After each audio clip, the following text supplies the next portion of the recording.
Okay, welcome to class. It's Wednesday, October 14, and I'm gonna finish up some sophisticated drawing hacks that I can show you today. So you're making excellent drawings of the 6 trigonometric functions. We haven't really graphed much besides sine and cosine. Now I'll show you how to make the other 4 from those. Just as some quick reminders, you have exam 1 coming up in week 9, and this is week 7. If you don't go by week numbers as I arranged on my website, I'm going to release that exam on Tuesday, October 27th, right after you hand in a homework, and you have 4 hours to do it, and you return it by Thursday, October 29, 11:59. So we're going to stick to our 11:59 deadlines, but this time you're going to hand in that exam on Thursday, not the following week. If I can take you to my website for just a second so you can see that schedule with your own eyes. Right now we're here in week 7. We're finishing up graphing the trigonometric functions, and then we'll talk about the inverse trigonometric functions in the next week. Now, what I expect is that we're going to set the exam so that it goes through the end of chapter 4. Even though we're beginning chapter 5 next week, I just have to cut off the exam somewhere, and the end of chapter 4 is a good cutoff place. So let me write that down.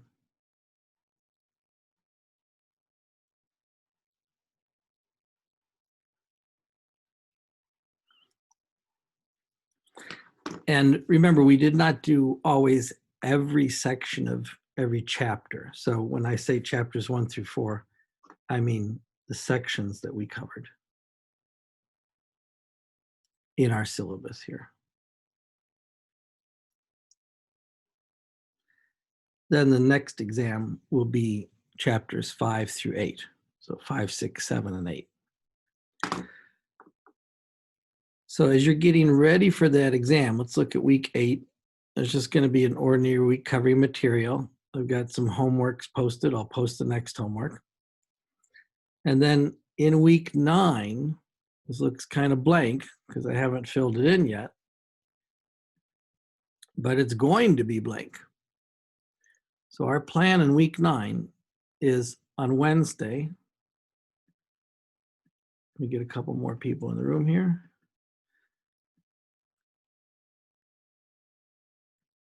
Our plan in week 9 is Monday, Wednesday. Monday we review, and then Wednesday you'll be working on the exam. It'll be released by that time.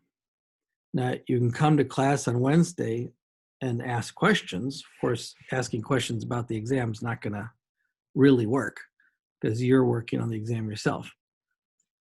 However, I will answer any questions you want to ask about the recommended problems. So Austin's question is very good. Yes, there is a study guide. It is all of the homeworks and all of the recommended problems and all of the problems you've done so far in the XYZ homework. If you want to look for, what problems could be on an exam, the problems out of your textbook are the problems I'm going to use. Maybe I might change some numbers or something, but they're going to be based on the problems in your textbook. So I kind of I'll think about numbers of problems on the exam. I'll tell you in a second, but I want you to stick very close to practicing the recommended problems and the problems you've done on the homework so far, written in XYZ. Remember, you have solutions to all homework problems here on the website. Each week, I post a solution. Also under resources, I post a solution. So last night you handed in homework number 5. Later this afternoon, I'll post a solution for it. But you have a solution to the first 4 homeworks. And then by the time the exam comes up, you'll have a solution for the next homework. So on Monday of that week, bring me the problems that you want to practice and review before you see the exam. On Wednesday of that week, you'll have the exam in your hand. So I won't ask questions, I won't answer questions that are on the exam, of course, but I'll answer questions that are in the book that I've marked as recommended, or in your XYZ homework that you've been assigned if you have something we want to look at there, or the previous written homeworks. Right now, about the length of the exam, and remember, I may have said this to you once, it's not really relevant for someone to say, oh, there's only 3 questions on the exam, but each one has 8 parts. No, that's 24 questions. So in my mind, when I count questions on an exam, I count the parts of all the questions. If we were in a classroom right now, and I was giving an exam in a traditional way, I would think there's 15 to 20 problems on the exam. In this environment where I wanted to put more emphasis on your homeworks, I haven't settled on a final number, but I'm thinking counting all the parts, 6, 8, 10 questions. You know, if a problem has a couple parts, I got to count it as multiple questions. So I'm thinking somewhere in the territory of 6 to 10 questions, counting all the parts. I haven't written it yet, and so I'll give you much more specific information next week after I've written it. And, you know, the number could go up, the number could go down based on how many parts I have to invent. Get another person in the room here. So that's my best guess on what that exam will look like. But I'm going to say something to you, and I don't mean this to be harsh in any way. On the Monday that we review, I do not need to review. By that I mean, I'm not taking the exam, I'm not preparing for the exam, I'm just writing it and grading it. You need to bring me the things you want to review. And if you have nothing, that's fine with me, but I will not fill up the 90 minutes with things for you. I will be with you, available at that time, just like we ordinarily are. But I'm only going to answer the questions that you bring and ask. So you make a list of the things you want to know. If you make your list and no one else has a list, you're going to get a lot of questions answered. Otherwise, we'll go through sharing, taking turns, asking questions. But even in the classroom, when I do this, students are really surprised when they come to a review day and I stand at the front of the board and say nothing. And the reason why is I'm there to help you review. I'm not there to review. I have no interest in reviewing. I'm concentrating entirely on grading your papers and grading the tests. You bring me what you need to review. Okay, I'm not meaning to sound harsh or threatening. I'm just trying to, I don't know. How do you get someone's attention when you're just speaking to them in a video? That's kind of difficult. Okay, back to my paper for a second. When you submit that exam, Thursday, October 29th by 11:59, let's be really careful to name it correctly. So just like you've been naming homeworks, Well, don't use my name, use your name.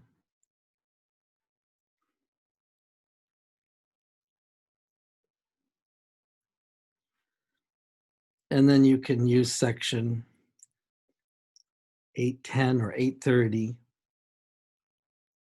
depending on which section you're in. Submit your paper as a PDF file. Now you can understand that if there's 6, 8, 10 questions, counting all the parts, there's going to be multiple pages. So what I'm going to do, just like I post the homework, I'm going to post a copy of the test on our website. But it won't be 8 questions on a single sheet of paper. It'll be several sheets of paper. If you have access to a printer, that's going to save you a little bit of time, because then you just print and work on it. Otherwise, you're going to have to copy the questions and then write them down on your own paper. There'll be a cover sheet with some rules. And the basic rules are going to be that you can use any material on my website, but you can't use other people or other websites or other services to get answers. I write those rules on that paper, not because I'm trying to police you or not because I've got some secret way of checking you. Quite literally, when schools transfer credits between each other,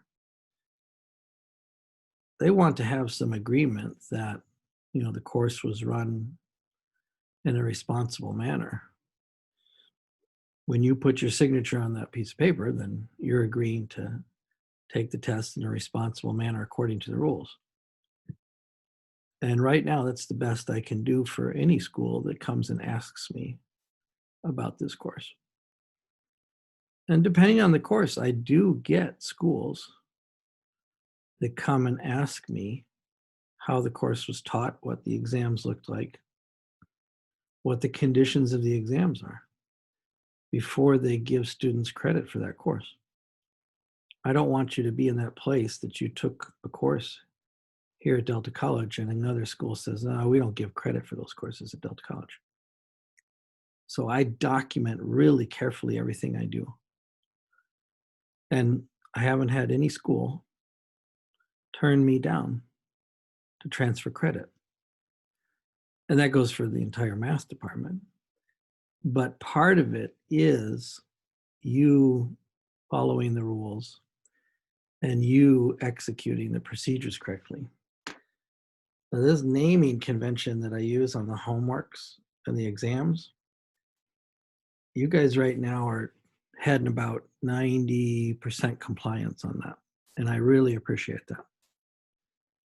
But sometimes you're sending me JPEGs, PDFs, things with crazy names on them. Very good question, Victoria. I'll get to that in a second. Please remember to send me your files as a single PDF file, named as I instructed you to name it. I'll give you an example. In this most recent homework submitted last night, someone submitted a homework labeled homework number 4. It was homework number 5. I don't mind. The computer overwrote your homework 4 score and marked that you did not submit homework 5. Now, that was just a single person, and I'm going to correct it, and you're going to be okay. But I think it's really important in this environment we're in right now to realize you're not doing these things because I'm really crazy or I got this real bug up saying I got the power to make people write things the way I want to write them. No, you're doing it because unfortunately, here and other places, computer interaction is the way we're working. And in some cases, you have no other safeguards. You don't have a person sitting behind the computer checking that you submitted this application, submitted this file, submitted this job application, submitted this resume, submitted this assignment. So I think you need to pay really close attention to the way I want you to submit those papers and name them so that they don't accidentally get lost. And I do my best to make sure they're not lost. So please pay attention to the naming convention that I ask for you on those files. Please submit your files as one PDF document. Katoria's question was, will we meet Wednesday? The answer is yes. That's what we described. You'll have the exam starting Tuesday night, 11:59 p.m., whenever you want to download it. And I have no problem if you want to ask me questions on Wednesday. I won't answer any questions from the exam. I'll just answer questions from recommended problems in the book. If you have a problem in the book recommended that looks like an exam question, find it, and you might benefit from that.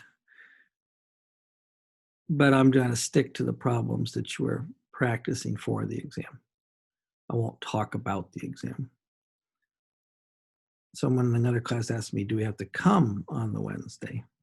They were in another class, and they have a similar schedule as you do. And the answer is no, I don't have any attendance requirement in this course at all, other than your completed assignments and tests.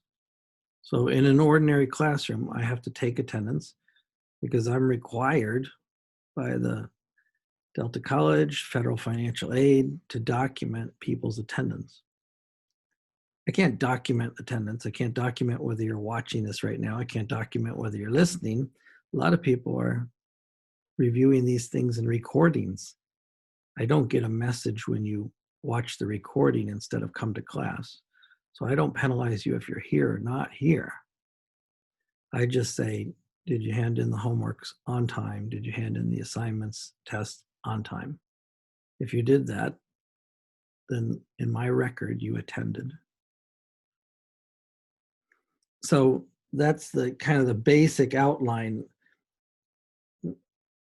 I go back to explaining those things over and over again just to, in some ways help you feel comfortable with what we're doing, because it's, kind of so unusual and strange and hard to adjust to. And I probably mentioned this a couple of times. I have 2 kids in college right now who are going through exactly what you're going through and forgetting things and letting things fall off the table, succeeding, not succeeding. I think you guys are working in a very, very difficult place, and I respect what you're doing. Okay.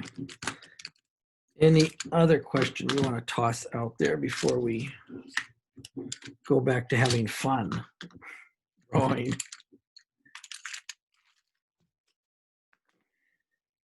Okay. As this exam is more than a week away right now, so keep thinking, keep practicing, keep thinking of questions for me. Bring them later, bring them to the next session, bring them in next week.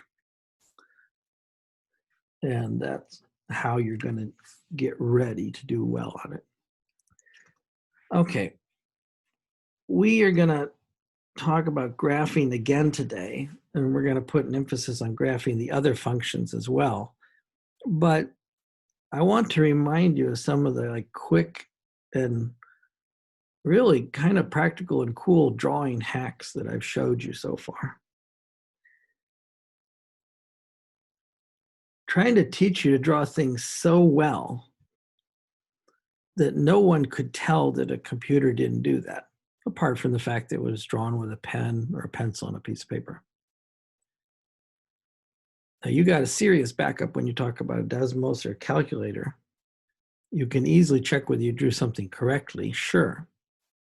But can you draw something cool and smooth and regular and accurate? And that's some of the drawing hacks that I've showed you. For example,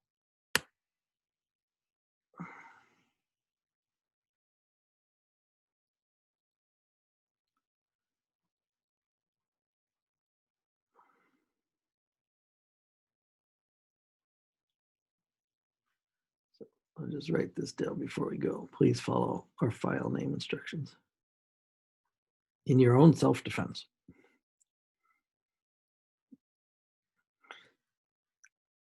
You know that if you drew a triangle 4 boxes wide by 4 boxes tall, it would have to be automatically a 45, 45, 90 triangle. Because in a 45, 45, 90 triangle, the legs are the same length. The legs are the sides attached to the right angle. The hypotenuse is just connecting the end of the legs. And so 45, 45, 90 triangle is very easy to draw. And you know the key ratio right there, that if this side is 1, this side is 1, and this side is √2. You also know that if you wanted to express the hypotenuse as 1 unit long, then the instructions are just as straightforward. To go from hypotenuse to short side, well, the equal legs, to go hypotenuse to legs, both sides are short, they're the same length. You divide by √2. So if this hypotenuse is 1, this side would be 1 over √2 and 1 over √2. Now I know there's a number attached to that, about 0.7071. I can always have a decimal approximation if I want one, but I'm just trying to show you how to do the exact number. Now, usually that's the end of people's knowledge. And they say, oh, that's the best I can do. 1 to 1, that's the easiest ratio I can draw. But still the 30, 60, 90 triangle is important. So what I told you is if you draw a triangle that's 7 boxes by 4 boxes, that is not going to be 30, 60, 90 triangle. But it's going to be so close, it's not even funny. That angle that I drew right there with 7 boxes by 4 boxes high, that's like 29.79 degrees.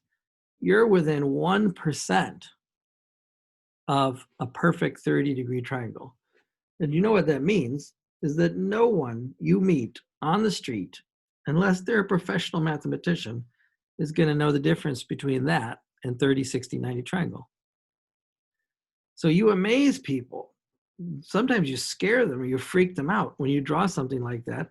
You say, oh, that's a 30-degree triangle. You say, how did you know that? You just counted 7 boxes by 4 boxes, and you're close enough for any serious work. You know that the ratio is 1 to 2, short side to hypotenuse, short leg to hypotenuse, and long leg is √3 times short leg.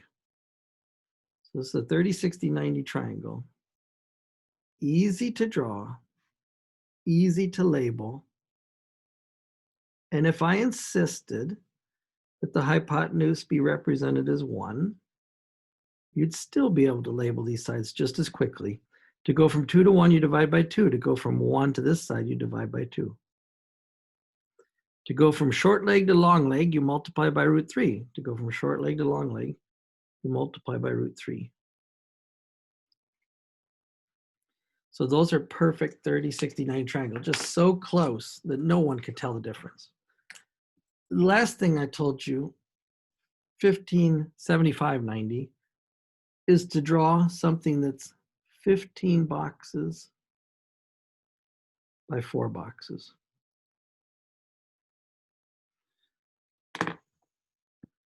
This first one right here was, definitely 4 boxes by 4 boxes. And if I do that, 15 boxes, let's see if I can count that high. 4, 5, 10, 15. I am not telling you that this is exactly a 15, 75, 90 triangle, but it's so close, it is ridiculous. It's like a fraction of 1% off. So some people have never even heard of the 1575-90 triangle. You not only know it, but you can draw it so close to the truth that no one could ever challenge you. And in some sense, that's your goal, to be so good that you're untouchable. You also know that the ratio of the sides has got a funny combination of 6s, 2s, and 4s, but not hard to remember, because the short side will be √6 minus √2, and the long side will be √6 plus √2 when the hypotenuse is 4. And then for that reason, if someone came up to you and insisted you draw this with hypotenuse 1, all you would do is divide by 4 to make this a 1. Divide by 4 to make this the right size. √6 minus √2 over 4, and divide by 4 to make this the right size. Okay. At first, those kind of hacks, tips, tricks, whatever you want to call it, this sounds like kind of random and meaningless. But in a pinch, this is how you remember the key angles in trigonometry. And in fact, most people, even after they take a trigonometry class, most of the time just use these two angles, 45, 45, 90, and 30, 60, 90. If you know this one in addition, you're in the bonus. You're in the and one. Okay, let's go back to graphing sine to cosine.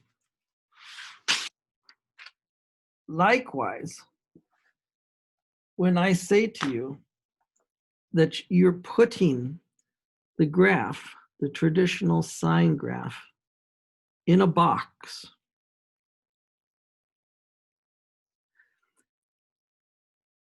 it is not to restrict you or put a crazy command on you. Let's make this a box that's 12 boxes by 4 boxes on your graph paper. 6, 9, 12. The reason I do this is to automate what you do and make what you do so much quicker. If you mark this box, 4 boxes by 12 boxes, and you go with the natural period of sine, 2 pi, 0, 2 pi, and for counting's sake, mark the midpoint at pi. And then you go with the natural amplitude of sine, which is 1. So from the center, 0, up 1, down 1. And you remember what sine looks like. The next box is going to make you draw sine just wicked fast. Sine starts in the middle of the vertical, ends in the middle of the vertical. In the middle, it's in the middle of the vertical. And then in the middle between those middles, it goes to the top of the box and then to the bottom of the box. Now, even that would make a fair sine graph.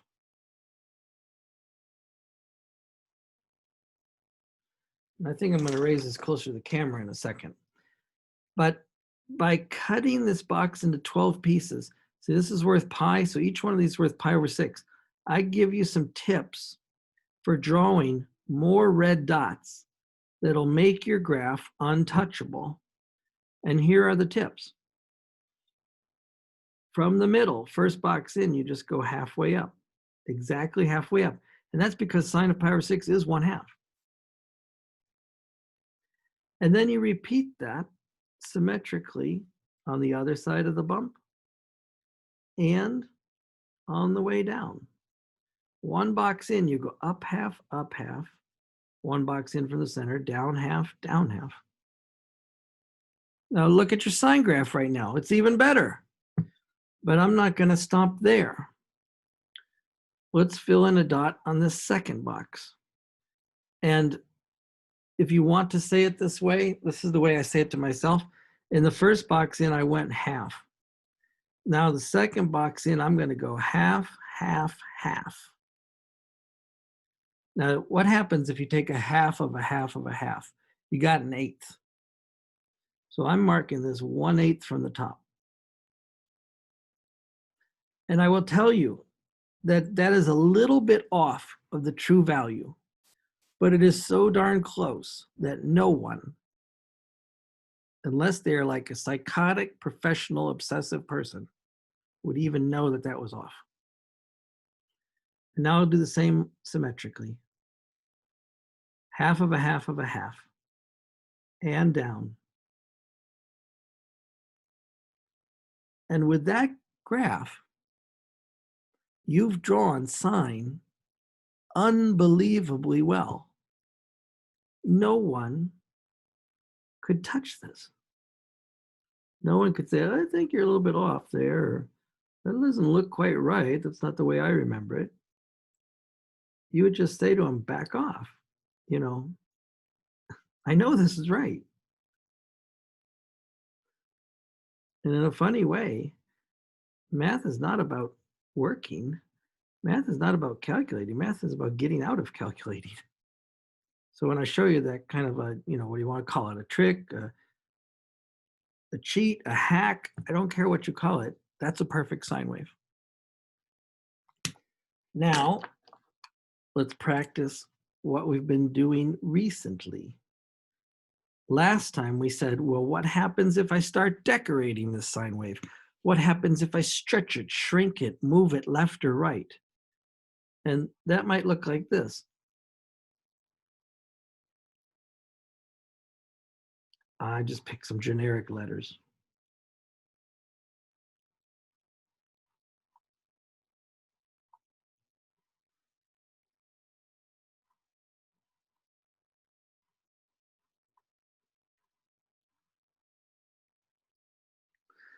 That's going to be a sine wave. It's going to look exactly like this sine wave. But the letters, the A, the B, the C, and the D, they move the sine wave around. They move it left or right, up or down. They stretch it or shrink it horizontally or vertically. So let's just go all crazy on an example. Let's say I want you to put a -3 plus 2 sine, and let's say this is 3x minus pi over 2. Let's get really weird. Okay. First reaction of people is that they just run from this. Like, I don't know what to do with this. I don't know how to do this. I left my calculator on the bus, whatever. But every one of these numbers just adjusts this box. And if you know how these numbers adjust this box, you're done. You're totally solid. So let me remind you how the numbers adjust the box. The absolute value of this number right here is called the amplitude. And that stretches the box vertically from the -1 to 1 range. So all you have to do is multiply these numbers 2 and 0 and 1, each multiply by 2. And now you've done that. Done. Finished. Next, you move to this number, which tells you the period. You take 2 pi divided by the absolute value of that number, and that's just 2 pi over 3. And that gives you the period of that graph. I'll slide my paper up, and I shouldn't be going that low, should I? Let me put this word period above. Okay, I still got my whole paper on there. Yeah, almost screwed up. And here's what you do for the period, for that number 3. Like you take 2 pi divided by 3 to get the period, 2 pi over 3. That means you take these 3 numbers and just divide each by 3. 0. Pi over 3, 2 pi over 3. Now you know what one period of this sine wave looks like. Check. Done. Last 2 numbers. This -3, it's totally disconnected from the sine wave. It's just like got added on at the very end, except I wrote it at the beginning. This is called the vertical shift.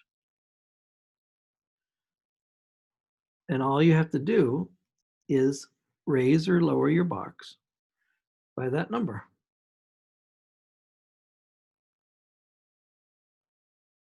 So if the vertical shift is -3, that means you've lowered this box by -3. Well, what does it take to lower each one of these numbers by -3? This will become a -1. This will become a -3. That'll be your new center. Center with respect to the vertical line. This will become -5. And you're done. Now the last one right here is this pi over 2. And that's the sneakiest, because sometimes people present the issue like this, and this is not really fair. This thing right here creates what's called a phase shift, but you can't just look at it and see it. Frankly, what you have to do before you discuss a phase shift is ask yourself, what am I subtracting or adding to the x? And right now you're subtracting pi over 2, but not from x. You're subtracting pi over 2 from 3x. So what you have to do is factor out the 3 and tell me what would be left if you did. The answer is pi over 6. 3 times x minus pi over 6 is 3x minus pi over 2. So this number that you're subtracting, and I got to be very careful that I say that, the number you subtract, that pi over 6, is called the phase shift. Now that's a fancy word for horizontal shift, but this is an old way people used to express this. It's the starting point of the graph. So what do I do with that? If pi over 6 is the starting point, I got to change that number. How do I change the number? I just add pi over 6. So now this is truly starting at pi over 6 and then ending pi over 6 plus 2 pi over 3. The 2 pi over 3 is 4 pi over 6. Now it ends at 5 pi over 6. If I add pi over 6 to 4 pi over 6, I get 5 pi over 6. What about the middle? Pi over 3 is 2 pi over 6. So if you add pi over 6 to that, you get 3 pi over 6, or pi over 2.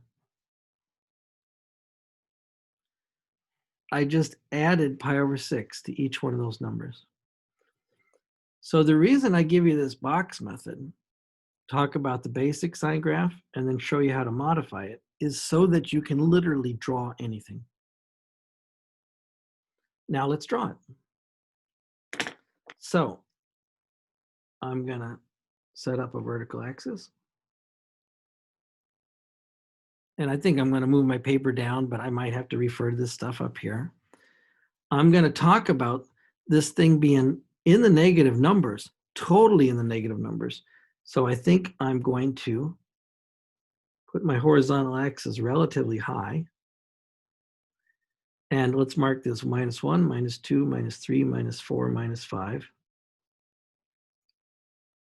How should I mark my axes? I'll mark them exactly as I drew that box.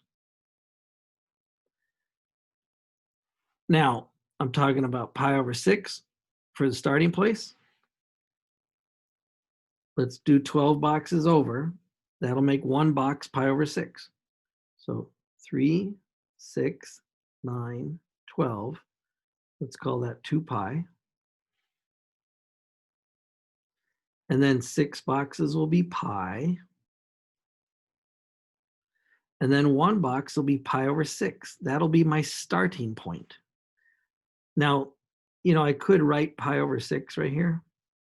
But if I write a label for every box, it's going to get crazy and busy. So what I'm going to do is I'm going to take my box and draw it right here.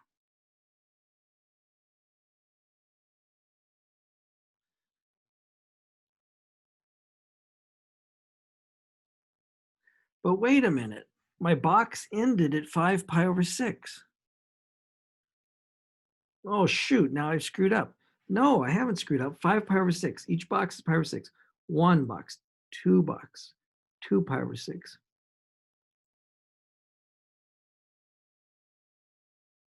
3 pi over 6, 4 pi over 6, 5 pi over 6. Do you see what happened? I scrunched up my box. Now, this is the part where I wish I would have planned my drawing carefully.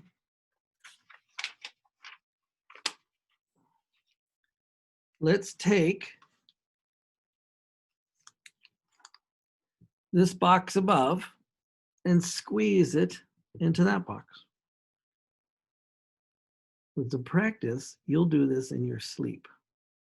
Starts middle, ends middle, middle middle, then middle high, then middle low. And a third of the way I go a half up, and a third of a way past that I go a half of a half of a half. Now that is so tight here, this is hard to manage, but I'll go a half up and a half of a half of a half. And then I'll draw these symmetrically through there. Now that is very crude, but it is a nice sine curve. It's harder to draw things smaller than larger sometimes. All kinds of things about art that are kind of really interesting, how people draw things small and how people draw things large. That's not a beautiful sine wave, but it's so close to the perfect one that no one's going to tell. Let me do another one. Then let me do another one. You see, I could repeat these all day. Sometimes I just sit around and draw sine waves. That's a joke. Because I can hear you thinking on the other side. I bet he does. But I'm just going to repeat these dots. Even if I repeat them a little bit too hurriedly,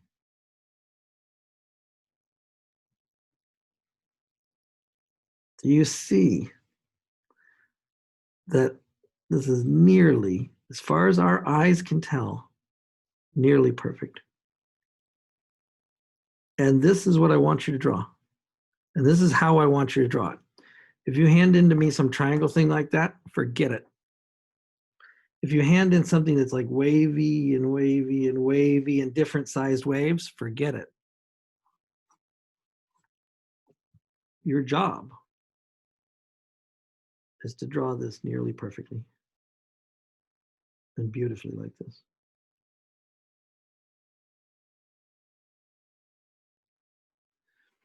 Now, there's one more thing to do to convince you that this is a good deal. And that is, let's type this in the calculator, just like this, with these boundaries. With these boundaries on the y-axis, more or less, I'll give myself some empty space to see. But if I want some confirmation that I'm doing the right thing, let's check it out on the calculator. And I know I got that light problem. Let me move the calculator over here. And if you need it closer to the camera, I can move it closer to the camera. So let's say, excuse me, get rid of this. Let's go in here and let's type in this crazy function that we typed in a little while ago. -3 sine, no, not -3 sine, sorry. -3 plus 2 sine, parentheses, 3x minus pi over 2.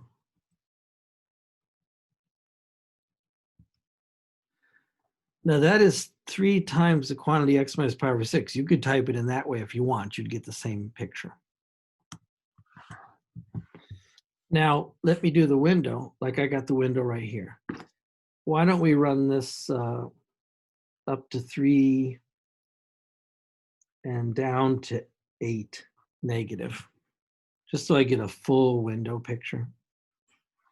So for the y, we'll go -8 to 3, count by ones. That's how I counted. For the x's, what do I want to do?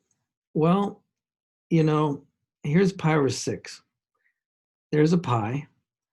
This must be pi over 2, 3 boxes. Why don't I go backwards to minus pi over 2 and then go forwards 3 pi over 2. We'll go one more, 5 pi over 2.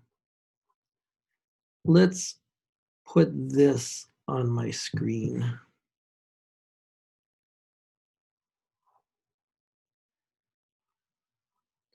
And see if it looks like that red graph. So that means I go from minus pi over 2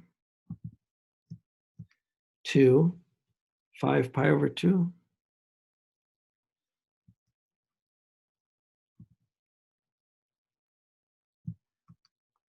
And every one of these marks, should I make each mark pi over 6?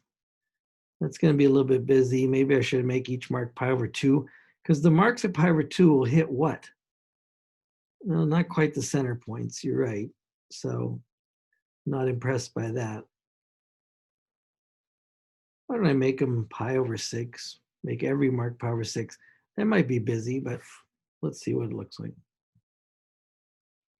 Sometimes too many marks doesn't look good.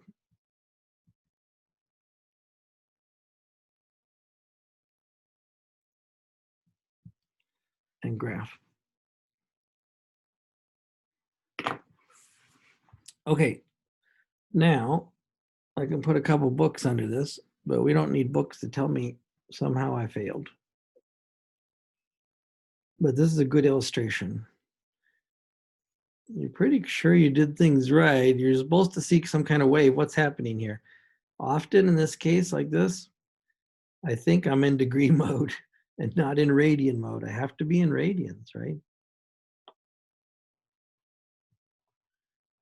So let's check. Yes, I was in degree mode. Let's go over to radian mode. Now let's graph. That feels better. I was nervous for a second. That looks exactly like the graph we drew. In fact, if I get a book or two under it so it's closer to the camera, maybe you can examine it more closely. That takes it off the camera, so I'll move it over. You know, that is just about perfect. It almost looks like my graph paper. And that's because we planned it that way. In this calculator, I don't know if you can see it, but do you see this calculator will draw grid lines on the grid? Sometimes that's helpful, sometimes that's distracting. That's up to you. You can find that under format. You can have it draw grid lines. If you've got one of the older calculators, you know, not backlit, just dot matrix, then it has a grid on and a grid off button. So you could just have a graph paper on your screen, but it would be made out of dots. Let me show you what that looks like.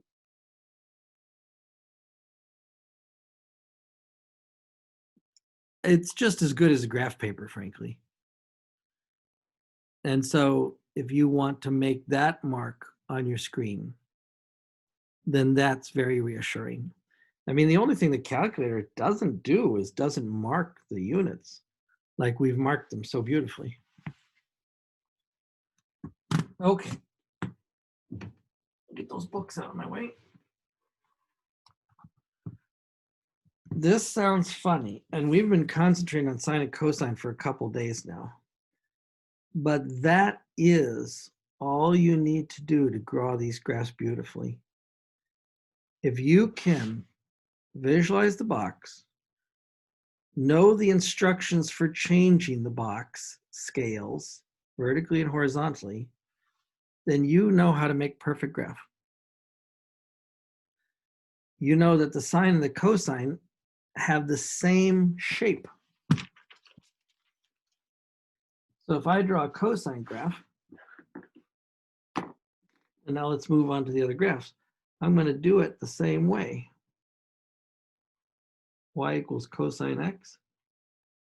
I'm going to draw 4 boxes, 3, 6, 9, 3, 6, 9, 12 boxes.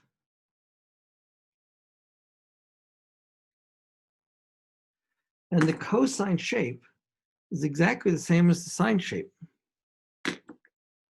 1, 0, minus 1, 0, 2 pi. And for reference, always put a point in the middle. When you're doing something like this, always draw a point in the middle of your box, both vertically and horizontally, just to get yourself oriented. Cosine is exactly the same points as the sine, except starts high, ends high. In the middle, it's the low. And between the high and low, and it's in the middle and the middle. And then from the middle, as you go left or right, you go up halfway or down halfway. Then the next box you fill in right next to the peak is half of a half of a half. That's up there. And you do the same thing down here, half, half, half of a half of a half.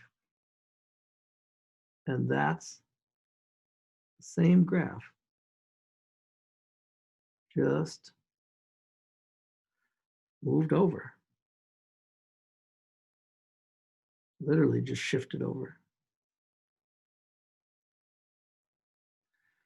Now, how does this help you draw? And now we're going to get to the other ones. How does this help you draw the secant? Well, this box is just about drawing the secant. Remember, because the secant is 1 over cosine. So all I got to do is take the reciprocal of each of these red dots. It sounds weird at first, but what's 1 over 1? 1. What's 1 over minus 1? Minus 1. What's 1 over 1? 1. Now here's the part that messes with your mind. What's 1 over a half? It's equal to 2. I had to go outside the box. I had to think outside the box. What's 1 over minus 1 half? Minus 2. What's 1 over minus 1 half? Minus 2. What's 1 over 1 half? 2. Here's really going to mess with you. What's 1 over 0? That's illegal. So to remind myself that I cannot make a dot here, I draw this dotted line. This asymptote is the fancy word. It is a line that my graph will get close to, but my line is never allowed to touch this. My graph is never allowed to touch this line. Now I got two more dots to work with. This dot that was barely beneath 1, when I take the reciprocal, will be slightly above 1. Just make it about the same distance above, and no one will know the difference, really. I'm not showing you how to cheat. I'm showing you how to do things quickly. And then you remember the secant shape. The secant shape is like a U. Here, the U is upside down, going close to this dotted line, forever going down. I can't draw forever down. Forever going down, forever getting closer and closer to this dotted line. Over on this piece, it's going through these dots, forever going up, and forever getting closer and closer to that dotted line.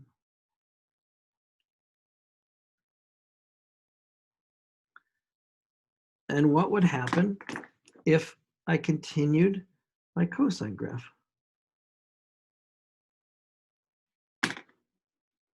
Well, all I would do on this side is finish the U.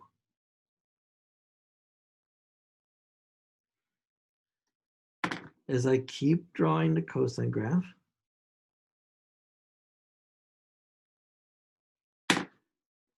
I would keep drawing my U's. This is how you draw a secant.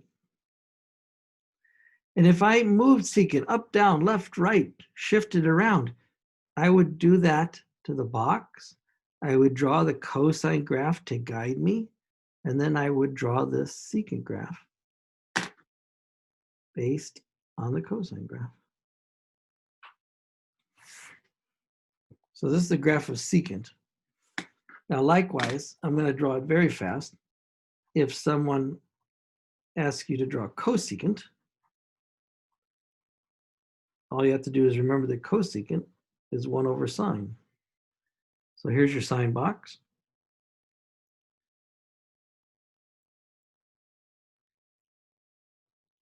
Now, I'm going to cheat and draw this really fast. And inside a classroom, that kind of bugs people because they can't stop me and hit the rewind button. But with a recording, you can stop and hit the rewind button. So I graph sine. Middle, middle, middle. Middle high, middle low. Half, half of a half of a half. And I fill in the dots.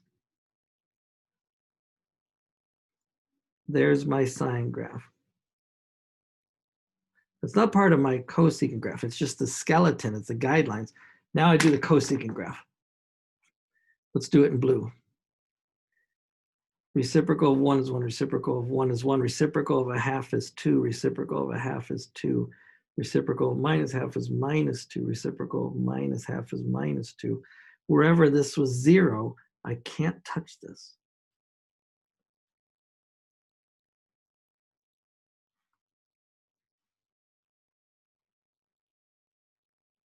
And then wherever it was nearly 1, I just make a dot barely on the other side.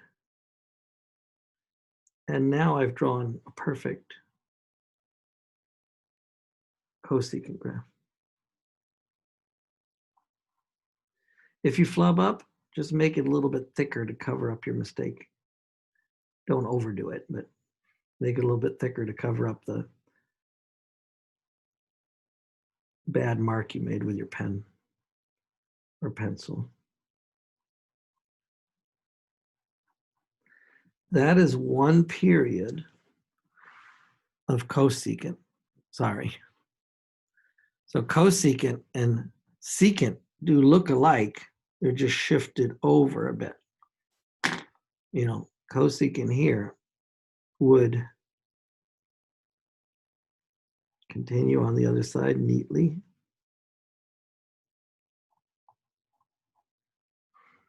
So cosecant and secant look very much alike, except just shifted over literally by pi over 2. This is pi over 2 right here. halfway between 0 and pi. So this bottom is at pi over 2. Here the bottom is at 0. So this is literally just shifted over from the other picture, pi over 2 units. I didn't draw them exactly on top of each other. Do you see my boxes are slightly offset? That makes it look odd. But they're literally just shifted pi over 2. Okay, one more. Tangent, cotangent. So I'm going to draw my box again if I want to learn to draw tangent and cotangent.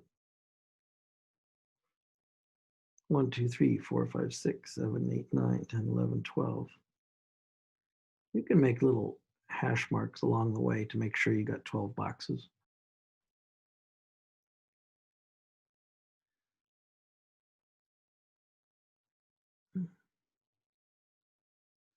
And by the way, what I'm doing for you right now with the boxes is what's listed on these handouts. And these handouts are, we're in week 7.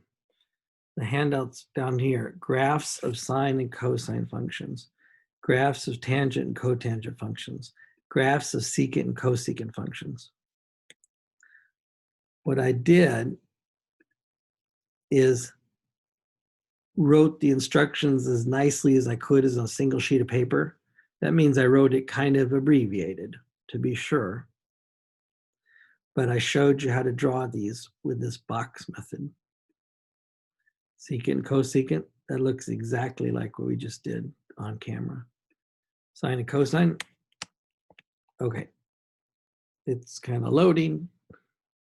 I'm not going to wait for it to load, but it looks exactly like we've been drawing them. Let me stop that, go back to my paper. Okay, let's talk about tangent. Tangent is a little bit like sine, is that it starts middle, ends middle, and in the middle it's middle. But it has a radically different shape. And that is, it's got asymptotes between these two middle places. It's got walls between those two middle places. Because that's where, at pi over 2, that's where the cosine is not defined. So if the cosine is 0, then if someone wants to draw a tangent, remembering that it's sine over cosine, then any place the cosine is 0, there is no tangent. There is an asymptote. Likewise, you can draw between the asymptote and the middle, halfway between the asymptote and the middle, not on a line, but just halfway of these 3 boxes, 1/2 boxes. Then it goes high to the top of the box on the right and low to the bottom of the box on the left of the middle dot.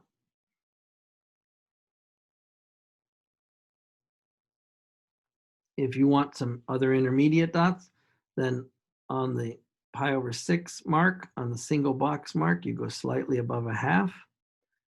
And 2 boxes over, opposite side of this 1 high dot, you go 1 3/4 up, 1/2 3/4.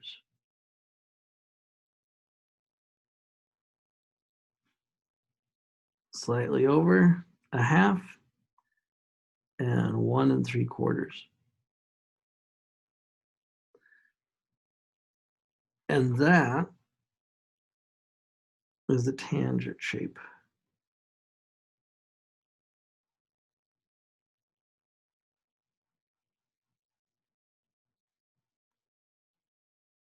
That kind of starts in the middle. So if I'm going to draw this one here, I'm only drawing like 1/2 an arm. If I draw this side over here, I'm likewise drawing 1/2 an arm. Gently, smoothly going down to this wall. Never touching the wall, never crossing the wall. This wall is at pi over 2. because there is no tangent of pi over 2. Tangent of pi over 2 is undefined. And 3 pi over 2. Tangent of 3 pi over 2 is undefined. If I want to continue the box, 3, 6, 9, 12, then I can continue the tangent graph. I'll just draw halfway between 2 pi and 3 pi, between 3 pi and 4 pi, halfway between, I'll draw these walls, equally spaced.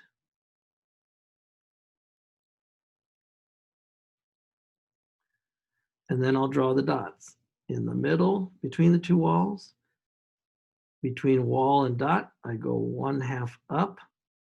Sorry, 1/2 of the way, and 1 up, 1 down, 1 up, 1 down.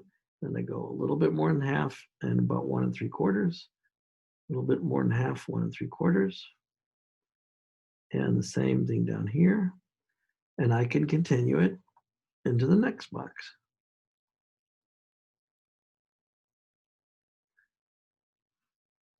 And draw a beautiful tangent graph. Exactly like it's done in a book or a calculator. Now there is something about tangent that's different, do you see? It repeats itself not every 2 pi.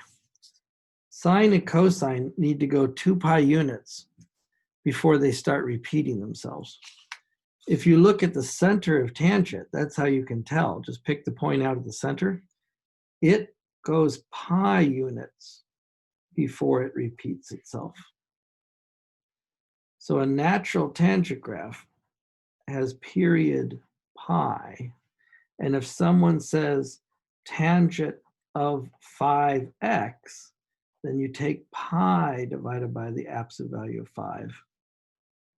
Pi over 5, excuse me, would be the period of this graph.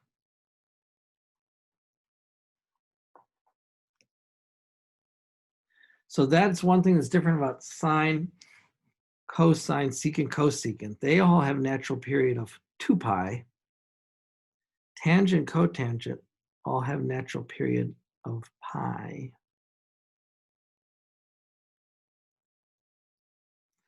Okay, one more graph here, and then we'll say one more note before we leave. Let me draw cotangent. Very neatly. Let's do my box and shift my paper. The other paper's out of the way. Let's draw my 4 by 12 box. 3, 6, 9, 12. And that's why, by the way, I'm just like so insistent that you use graph paper. If you're not using graph paper, and again, I don't mean this to be mean or pointy or insulting. If you're not using graph paper, you're not listening. And you don't need to go to some fancy store to get graph paper. Just go over to Staples, go over to Walmart, get yourself some graph paper. Because it just instantly makes your work right if you follow it. And instantly makes your work easier. Let's graph y equals cotangent x. And I'm going to grade your graphs according to how neat they are. If it's not on graph paper, it's going to get, pretty serious deduction. If you have to print the graph paper off my website, go ahead and do that. If you have to go to the library to get the printer, if you have to go to Delta College to get the printer, do it. Okay. Natural box. Got my 0, got my pi, got my 2 pi. Minus 1, 0, 1. Cotangent is cosine over sine. So wherever sine is 0, cotangent is screwed up. Cotangent doesn't exist. Sine is 0 at the beginning, end, and middle. So now I draw these walls. not halfway between the middles as I did up top. The middles were 0, pi, and 2 pi, and halfway I put the walls. Now for cotangent, the walls go at the beginning and end of the box and in the middle. Wherever the cosine is 0, the cotangent must be 0, and the cosine is 0 halfway between the high and low.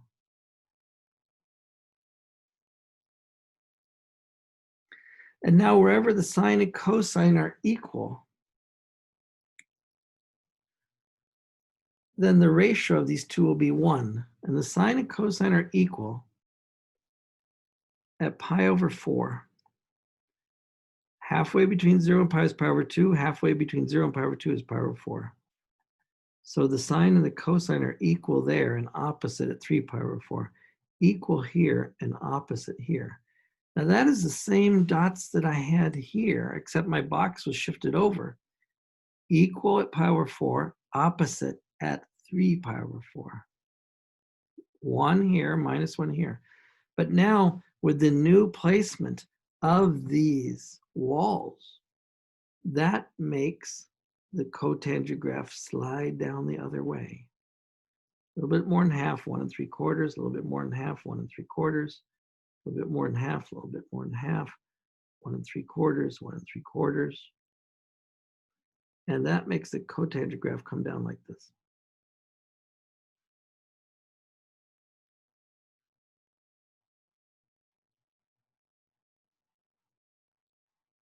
Remember, if you got a little bit off shape, just fatten up that line. No one will be the wiser, as long as you don't go crazy with the thickness.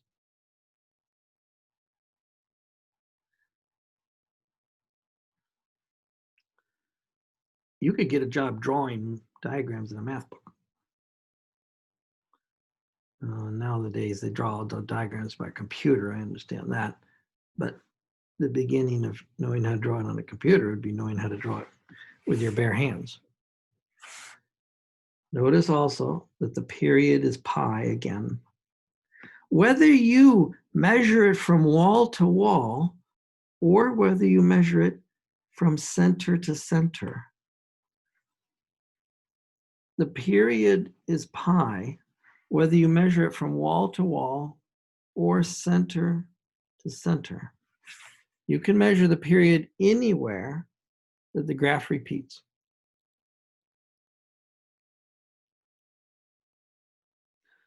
Okay, now let me give you one more speech before you go dive into your homework. When I drew these, sine, cosine, tangent, cotangent, secant, cosecant, when I draw all these, right, the name of the game was put the box in the right place and then connect the dots. Now do you understand that if someone shows you a picture, you could likewise work backwards to the formula? Let me go to a problem in your book. Let me share this screen. And I'm thinking about a problem in your book. I've got the book handy right here, not section 3.5. I've got some kind of somebody beeping at me, and that's okay. I'm going to go for this graphing, finding the graph from the equation. That's section 4.4. And they show you there all kinds of pictures. The thing's drawing itself. That's funny, with a time lag and everything like that, what you get is a beautiful computer book and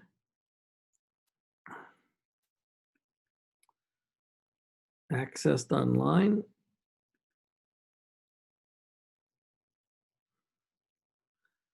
Waiting to draw the equations. Now it's drew the equations, right? You can look at this figure 5 right here. Say, what is this? Well, I don't know, but it's got a period of 2.5. So 2 pi divided by the number in front of the x is 5 over 2. What about the amplitude? Well, it's centered at the origin, thankfully, but it goes up and down 5 units. So the amplitude of this thing must be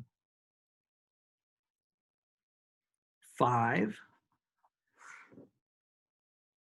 Can you call it an upside down cosine graph? Or can you call it a sine graph that starts at 0.5?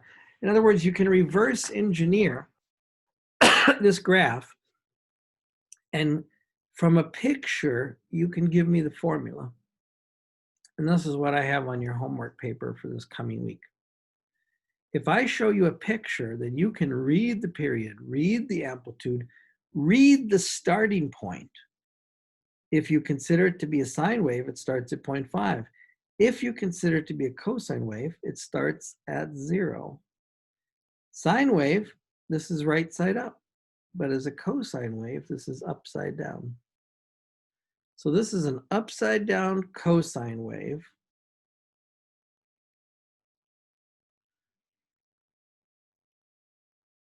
with a period of 2. Excuse me, it starts and stops at 2. So 2 pi divided by something is 2. That means that the number in front of the x is a pi. Upside down cosine wave, and magnitude, amplitude is 5. This is minus 5 cosine pi x. And then you look down at the paper when they worked out the formulas, minus 5 cosine pi x. You can also think of it as a sine wave that starts at 1/2. Then you'd have to modify that with a phase shift. You'd have to say pi times x minus 1/2, or pi x minus pi over 2. So if this was a sine wave, it would be 5 sine pi x minus pi over 2. And that's what they say right here. 5 sine pi x minus pi over 2. Well, when they got the minus sign, they went for the upside down sine wave that started back here at minus 0.5. I could have started at 0.5 and said plus 5 sine x, plus 5 sine pi x plus pi over 2. You got lots of choices. You can think of this as a sine wave that starts at 0.5 or an upside down wave that starts at minus 0.5. You can think of it as a cosine wave that starts at 1, or an upside down cosine wave that starts at 0. Your freedom. Okay, after that, you're going to do one more section in the book. Let me shrink this down, where you're just going to use your calculator and your knowledge of these graphs. Let me show you what they ask you to draw in the next section. To graph combinations of sines and cosines, or combinations of sines and cosines and other functions. This is a sine graph upside down, but someone added a line to it, 1/3 x. Here's a combination of sine and cosine graphs, and they got this irregular wiggling pattern. You could type this into your calculator and you would get this blue wiggling pattern. You can create different wiggling patterns by typing different combinations of sines and cosines. So in this section, they want you to experiment adding sines and cosines, or adding simple graphs like lines to sines and cosines. Okay, we're going to wrap it up here for today, and then I'll post this video and post these notes.